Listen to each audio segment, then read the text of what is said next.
নমস্কার প্রিয় বন্ধুরা। তো আপনারা সেপ্টেম্বর মাসে দেখতে পাচ্ছেন যে লক্ষ্মী ভাণ্ডার টাকা পেমেন্ট সাকসেস দেখাচ্ছে, মানে এই মাসে টাকা লক্ষ্মী ভাণ্ডার টাকা ঢুকে গেছে। এবং সাইডে আপনারা স্ক্রিনে দেখতে পাচ্ছেন যে সেপ্টেম্বর মাসে পেমেন্টটা কিন্তু আন্ডার প্রসেস দেখাচ্ছে। তো এটা আপনারা দেখতে পাচ্ছেন যে পেমেন্টটা সাকসেস দেখাচ্ছে, তো ঢুকেছে। তো এটা আপনারা আপনাদের ফোন থেকে আপনারা কীভাবে চেক করবেন যে আপনাদের পেমেন্ট স্ট্যাটাসটা, তো সেই নিয়ে আজকের ভিডিও। তো যারা আমার চ্যানেলটি এখন পর্যন্ত সাবস্ক্রাইব করেন, চ্যানেলকে সাবস্ক্রাইব করুন, এবং যারা সাবস্ক্রাইব করেছে তাদেরকে অসংখ্য ধন্যবাদ। তো চলুন ভিডিওটা শুরু করা যাক।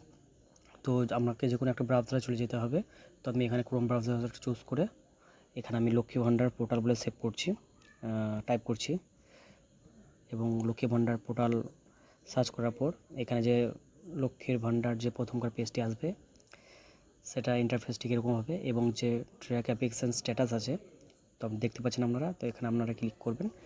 ক্লিক করার পর এখানটায় দেখুন যে এখানে কিন্তু আপনারা 4 ধরনের ডকুমেন্টস দিয়ে কিন্তু আপনারা এটি চেক করতে পারবেন আপনাদের পেমেন্ট স্ট্যাটাসটা। তো প্রথমে অ্যাপ্লিকেন্টস না আইডি আছে, মোবাইল নাম্বার আছে, আধার কার্ড নাম্বার, স্বাস্থ্য কার্ড, আপনারা যেটা দিয়ে দেখতে পারেন। তো আমি মোবাইল নাম্বার দিয়ে দেখব। তো মোবাইল নাম্বারটা মোবাইল নাম্বার অপশানে আমি ক্লিক করলাম। ক্লিক করার পর এখানে মোবাইল নাম্বারটা দিয়ে দেবো যেটা লিঙ্ক করা আছে।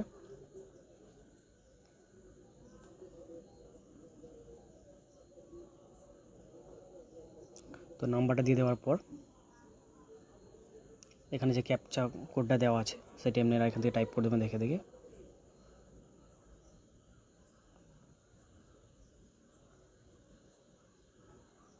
এবং টাইপ করে দেওয়ার পর সার্চ ক্লিক করবেন। তো সার্চে ক্লিক করার পর আপনারা এখানে দেখুন যে পেমেন্ট স্ট্যাটাস বেরিয়ে গেছে। বেরোনোর পর পেমেন্ট স্ট্যাটাসের এখানে টাচ করবেন। করার পর দেখুন এখানে আপনার স্ট্যাটাসটা দেখতে পাচ্ছেন। এখানে ব্যাংকের অ্যাকাউন্ট, ঠিক আছে, এটা আমি হাইড করে রেখেছি, হ্যাঁ। এবং আপনারা এখানে দেখতে পাচ্ছেন যে পেমেন্ট স্ট্যাটাস। তো আপনারা এইভাবে আপনাদের মোবাইল থেকে আপনাদের লক্ষ্মী ভাণ্ডার টাকা ঢুকেছে কি ঢুকে নাই, পেমেন্ট সাকসেস কি আছে কি হয় না, সেটা আপনারা এভাবে চেক করতে পারবেন। তো আশা করছি যে ভিডিওটা আপনাদের খুব ভালো লেগেছে। যদি ভিডিওটা ভালো লেগে থাকে চ্যানেলটিকে সাবস্ক্রাইব করবেন।